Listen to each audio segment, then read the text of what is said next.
When everyone thought he was untouchable, the man who broke out in hives just being near a woman, he let the maid in. One night, one mistake.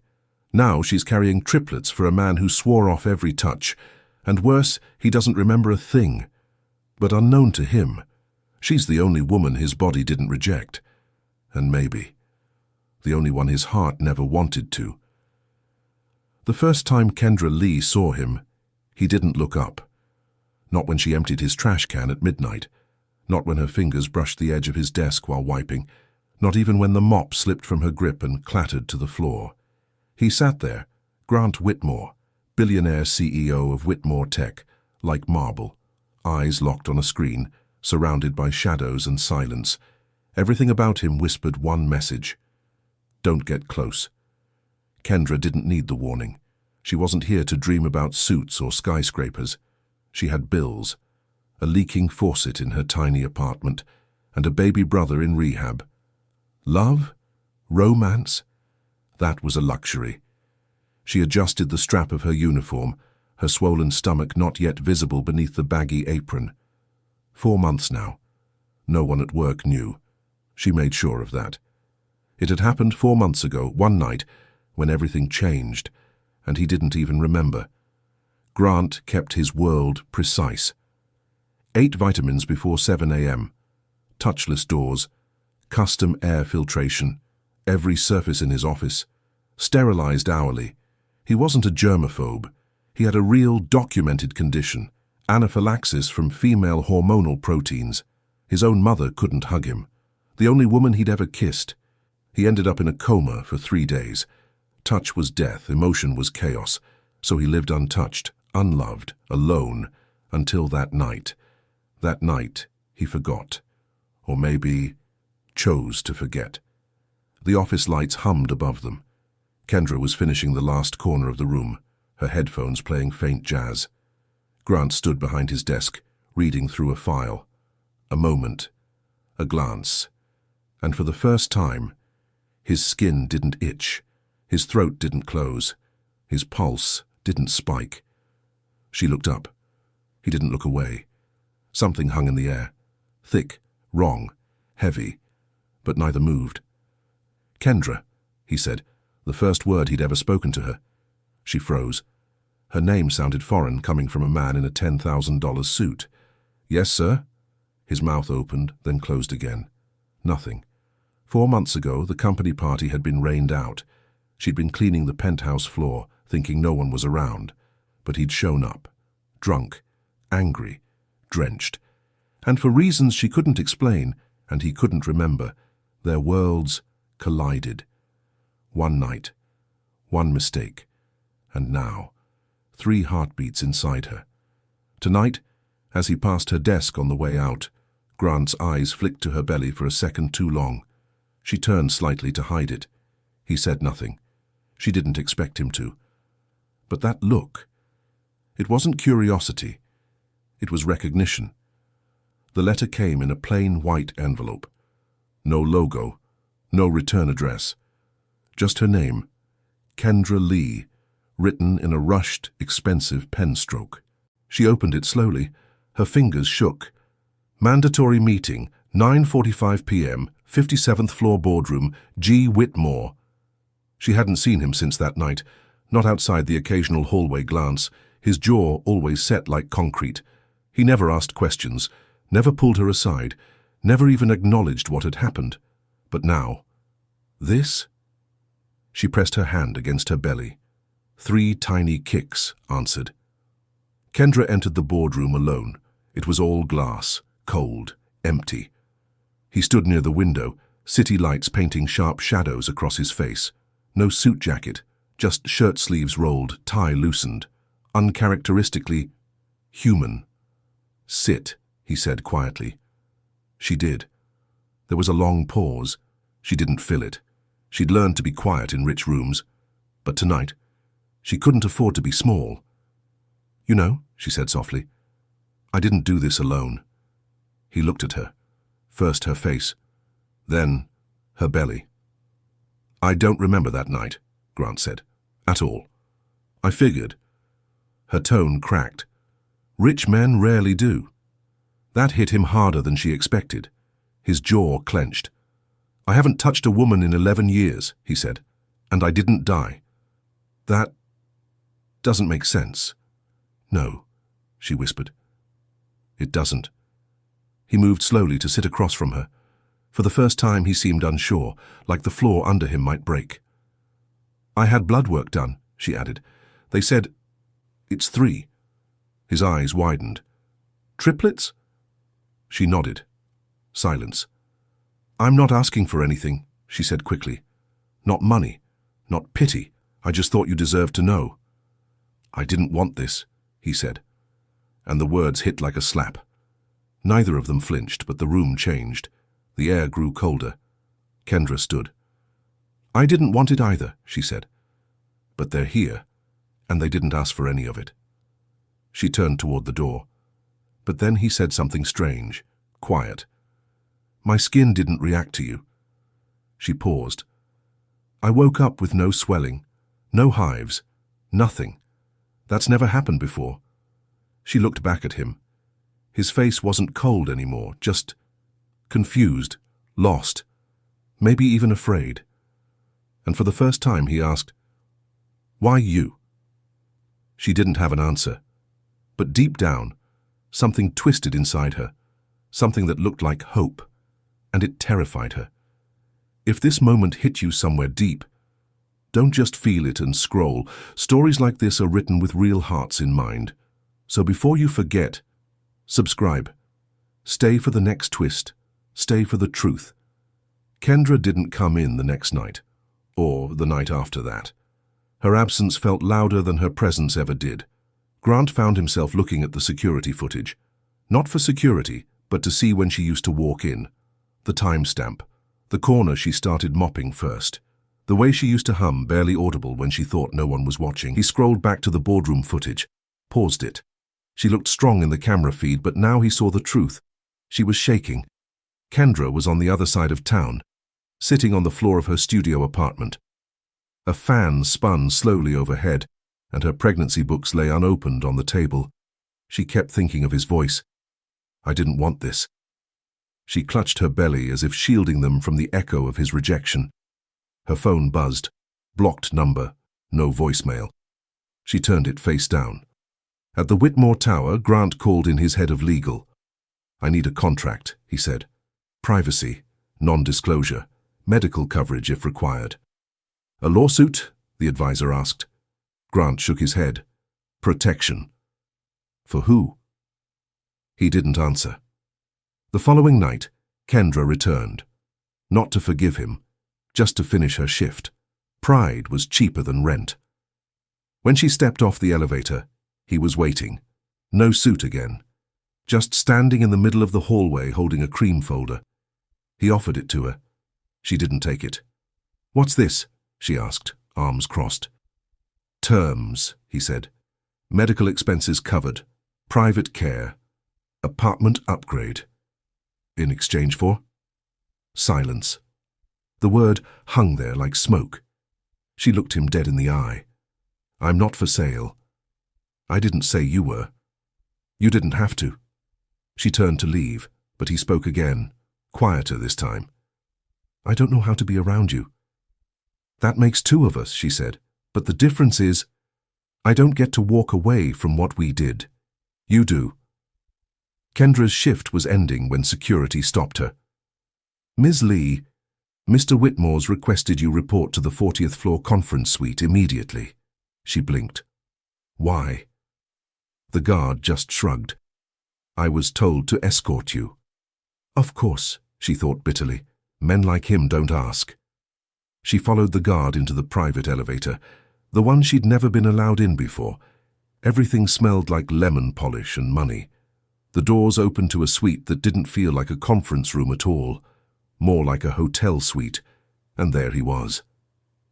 "Don't panic," Grant said, hands up. "I'm not keeping you here." "Sure looks like a trap," she muttered. He gestured toward a chair. "Sit. Please, I need 10 minutes, that's all." She stayed standing. He sighed. The board found out. Her chest tightened. About the babies? No. About you. He looked away. They think you're blackmailing me. Or, worse, that I'm unstable. Her laugh was bitter. And what, this is your idea of PR control, hiding me in a glass box? I'm protecting you, he snapped. This floor is off access. No press, no rumors. She shook her head. You're not protecting me. You're hiding me. He said nothing. Then, softer. I'm sorry. The words sounded foreign coming from his mouth. She stared at him. Do you even remember anything from that night? He looked down. No, but I've played it 1,000 times in my head. You didn't force me, if that's what you're afraid of, she said. You weren't violent, you were... She trailed off. He looked up. I was what? Kendra hesitated. Sad. The silence between them turned fragile. Suddenly, a deep voice crackled through the intercom. Mr. Whitmore, your father is on his way up. Grant stiffened. Damn it. He stood quickly. You need to stay here. Don't leave this room. She raised an eyebrow. Excuse me? If he sees you, I don't care who he is. I'm not a secret. Right now, you are, he said. Just until I figure this out. Before she could argue, he was gone. She stared at the door. It clicked, locked, trapped. And for the first time, the strong-guarded Kendra felt the sting of being invisible. Again. Would she stay hidden to protect the babies, or walk out and let the world deal with the truth? Tell us what you would do in her shoes. Also, if this moment had you clenching your fists or holding your breath, you're in too deep to walk away now. Hit subscribe. Don't ghost this story. It needs you as much as you need it. Kendra sat alone in the suite for nearly an hour. She paced, ate half a granola bar, looked out at the skyline, then wandered. There was a bookshelf against the wall, everything arranged by color. She ran her fingers across the spines, finance, architecture, biographies, and one folder buried between 2 books. Curious, she pulled it out. Inside were photos, dozens of them, medical scans, allergy charts, psychiatric assessments, and one page with a single line underlined in red. Patient developed severe tactile rejection following maternal trauma at age 6. Her heart sank. Suddenly, the aloof, untouchable man made a little more sense. Meanwhile, on the 59th floor, Grant stood nose to nose with his father, a silver-haired man with a cane and a voice that could still cut steel. You're spiraling, Grant. First the board complaints, now staff rumors. I'm fine, Grant said flatly. No, you're slipping. That's what happens when you think with emotion. The man's eyes narrowed. I should have sent you to Switzerland. You never healed. I'm not broken. Then why haven't you touched a woman in over a decade? Grant didn't respond. His father leaned in closer. Don't make your mother's mistakes. That was the knife, the one that always went in quiet and deep. Back in the suite, Kendra had placed the file back. Carefully. She wasn't angry, not anymore. She was sad. Deeply. She thought about her own mother, how she used to cry while folding laundry, how she died alone, thinking she'd failed. And now here she was, pregnant, alone, in a room with locked doors and quiet secrets. The door opened. Grant looked exhausted, tie gone, hair undone. She didn't speak, just stared. You found the file, he said quietly. She nodded. I wasn't always like this, he said. When I was a kid, I was normal. What happened? He sat down but didn't look at her. My mom. She'd leave me locked in closets when I cried. Said I was too emotional, too soft. She was bipolar. My dad didn't believe her diagnosis. Silence, heavy. The body remembers what the mind tries to forget, he added. Kendra swallowed hard. You ever wonder if we're just our parents' leftover pain? Grant looked at her. Really looked. Every damn day. The city was asleep. Kendra sat on the edge of the suite couch, a throw blanket wrapped around her. She hadn't meant to stay, but something about the quiet made her stay.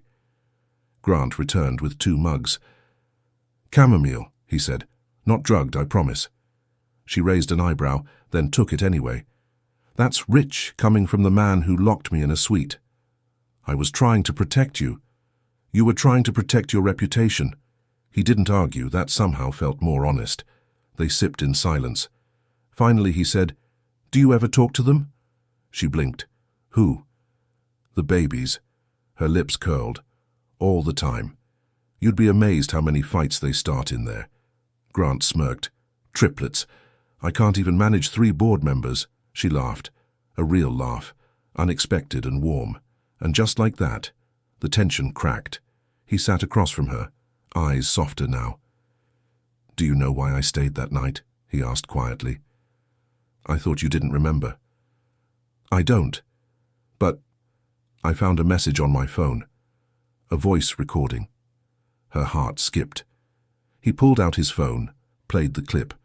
A younger, drunker version of his voice. "I don't want to be alone tonight. Not in this place. Not in this skin." Kendra felt tears sting the corners of her eyes. "I guess I was never really allergic to women," he said. "Just terrified of being touched by someone who could see me." She swallowed hard. "You think I see you?" He looked straight at her. "You scare me more than my allergy ever did." They sat there for a long time. No pretense, no contracts, just 2 people with too much history and not enough peace. "Do you think," she whispered, "if things were different, we would have met in a coffee shop? Maybe I'd spill a latte on your perfect shoes." He smiled. "And you'd call me a jerk before storming out." She chuckled. "You'd chase me." "Would I?" "You already did." And for the first time there was no space between them, not physically, not emotionally, just the stillness of something real. If you felt the shift in this scene, don't leave that emotion behind. Subscribe now. Let stories like this find you when you need them most. It started with a knock. Hard, urgent, corporate. Kendra was on the couch when the door burst open. 2 board members entered, flanked by Grant's father and a woman in a red suit. Blonde, expensive, cold eyes. "This is her," the woman sneered. "The maid?" Kendra stood. "Excuse me?" Before Grant could speak, his father dropped the bomb. "This is Madeline, your fiancée." The silence hit like thunder. Kendra blinked, once, twice, as if she misheard. Grant stepped forward, but she backed away. "You're engaged?" "It was arranged." "Oh, so now we're doing royal marriages," she snapped. "That's what this is?" His father stepped in. "Whatever arrangement happened between you 2 ends now. She'll sign the NDA, receive compensation, and disappear." Madeline just smiled. 3 babies by a janitor? You always did have strange tastes, Grant." Kendra's breath caught. Grant looked torn, between loyalty and truth, between shame and her.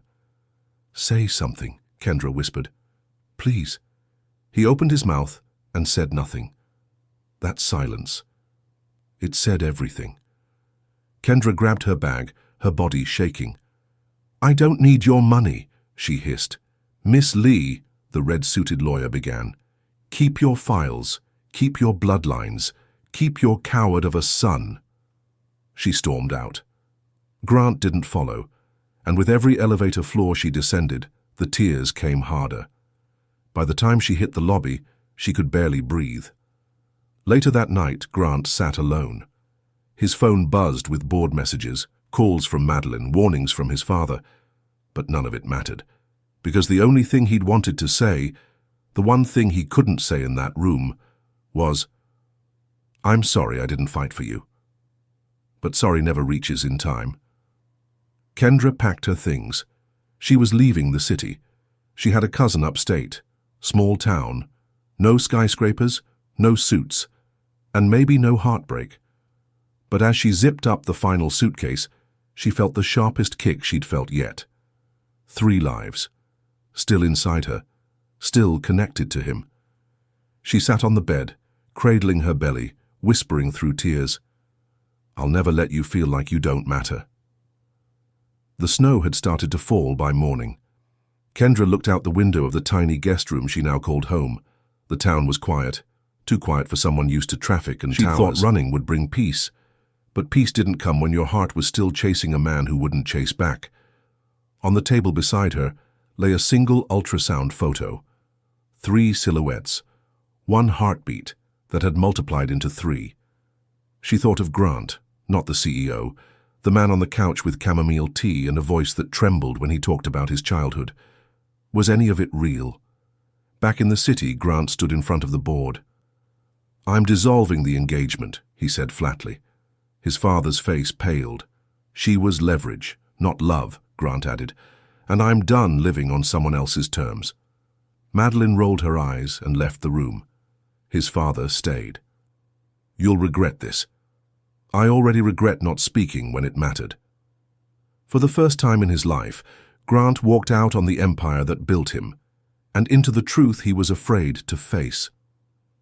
That night, Grant opened the same security footage Kendra had once watched. He zoomed in on her face. That night in the boardroom.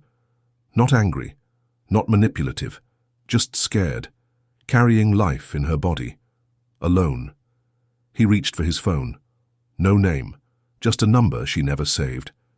"Grant, I understand if you hate me, but I can't stop thinking about that night, the night after, when you laughed. I miss the sound. I need to hear it again." He hit send, waited, no reply. 3 hours passed. He fell asleep on the couch until his phone buzzed. "Kendra, I'm scared, but not of being a mom. I'm scared of letting you back in and breaking me again." His hands trembled. "Grant, then let me show you something real, not just for you, for them too." The doorbell rang just past noon. Kendra stood barefoot in her cousin's kitchen, a towel slung over her shoulder, baby bottles stacked on the counter. She wasn't expecting anyone. When she opened the door, the winter wind hit first, then him. Grant stood there, snow in his hair, no coat, just a thick grey sweater and a single trembling bouquet of white tulips. "Kendra," he said, no title, no command, just her name. She didn't move. "What are you doing here?" "Freezing," he said. She wanted to smile. She didn't. "Why are you really here?" He looked down, then up again, eyes clearer than she'd ever seen them. "I didn't come to beg." She raised an eyebrow. "I came to meet them." Her breath caught. "All of them," he added, "the ones I left in your belly. And the woman who carried them without asking for a damn thing." The silence between them this time wasn't cold. It was full. She stepped back, letting him in. The house was small, lived in. There was a soft cry from the next room. He looked at her. "Can I?" She nodded, guiding him toward the nursery. 3 bassinets, 3 different colored blankets, 3 lives he helped create, but hadn't yet held. He stood frozen. "I don't know how," he whispered. "You'll learn," she said gently. He reached down and touched his daughter's hand. No hives, no redness, just skin on skin. He exhaled, for the first time in his life, truly touched. Later they sat side by side on the couch, exhausted, quiet. "I don't want a contract," he said. "I want a chance." She looked at him. "A chance to be a father?" "To be whatever you'll let me be," he replied. "I don't need perfect. I just need real." She studied him. "This isn't charity." "I know. This isn't a PR stunt." "I know. This is your last chance." He nodded. Then, barely above a whisper, he added, "You're the only woman my body didn't reject, and the only one my heart refuses to let go." She didn't cry. She just leaned her head against his shoulder. And for the first time in a long time, she didn't feel alone. If this ending moved something in you, if it healed a little or hurt in a way that felt right, don't just walk away. Subscribe, because stories like this are rare, and maybe you need them more than you know.